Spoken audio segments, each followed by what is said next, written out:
कल्पना कीजिए, एक ऐसा राजा जिसके नाम से दुश्मन कांप उठते थे, जिसकी तलवार ने हजारों नहीं लाखों लोगों की जान ले ली थी, जिसे दुनिया चंड अशोक के नाम से जानती थी।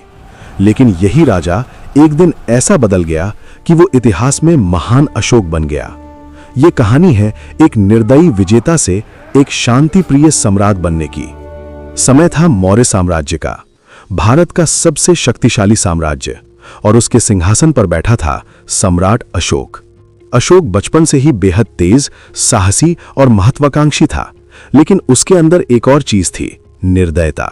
राज्य को बढ़ाने के लिए वो किसी भी हद तक जा सकता था। उसके लिए जीत ही सब कुछ थी, चाहे उसके लिए कितने भी लोगों की जान क्यों न चली जाए। एक के बाद एक उसने कई राज्यों को अपने अधीन कर लिया, लेकिन एक राज्य था जो अभी भी स्वतंत्र था, वो था कलिंग। कलिंग आज के उड़ीसा क्षेत्र में स्थित था, और वो न सिर्फ शक्तिशाली था बल्कि स्वतंत्रता के लिए अडिग भी था। अशोक ने तय कर लिया, अब अगला लक्ष्य कलिंग ही होगा। और फिर शुरू हुआ इतिहास का सबसे भयानक युद्ध, कलिंग युद्ध। दोनों सेनाएं आमने सामने थीं, तलवारें चमक रही थीं, घोड़े दौड़ रहे थे और युद्ध भूमि चीखों से गूंज उठी। ये कोई साधारण युद्ध नहीं था, ये था विनाश का तूफान। लोग कट रहे थे, लाशें गिर रही थीं, धरती खून से लाल हो रही थी। कहा जाता है इस युद्ध में लगभग 1 लाख लोग मारे गए और 1.5 लाख से ज्यादा घायल हुए। कलिंग पूरी तरह बर्बाद हो गया। अशोक जीत चुका था, लेकिन ये जीत कुछ अलग थी। युद्ध के बाद अशोक अकेले युद्ध भूमि पर गया। जहां कभी जीवन था, वहां अब सिर्फ मौत थी।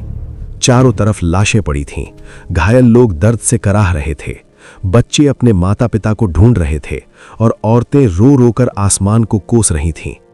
अशोक ने यह सब अपनी आंखों से देखा। उसकी तलवार, जिस पर उसे गर्व था, अब उसे खून से सनी नजर आ रही थी।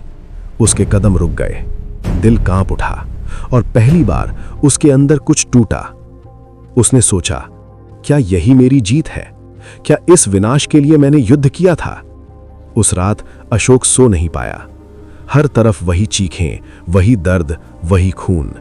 उसका मन बेचैन हो गया, और उसी पल एक राजा के अंदर इंसान जाग उठा। अशोक ने फैसला किया, अब और नहीं। अब वो तलवार से नहीं, धर्म से राज करेगा।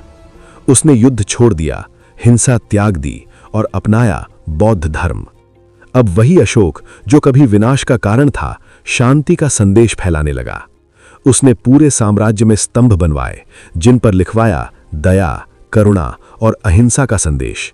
उसने लोगों को सिखाया, सच्ची जीत तलवार से नहीं, दिल से होती है। अशोक अब सिर्फ एक राजा नहीं रहा, वो बन गया एक मार्गदर्शक, एक ऐसा सम्राट जिसने खुद को बदलकर दुनिया को बदलने की कोशिश की। लेकिन सोचिए, अगर उस दिन अशोक युद्ध भूमि पर न गया होता, अगर उसने वो दर्द न देखा होता, तो शायद दुनिया उसे आज भी चंड अशोक के नाम से ही जानती।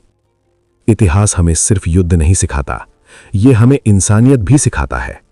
और अशोक की ये कहानी एक सच्चाई चिल्ला चिल्ला कर कहती है, सबसे बड़ी जीत दूसरों को हराने में नहीं, खुद को बदलने में होती है।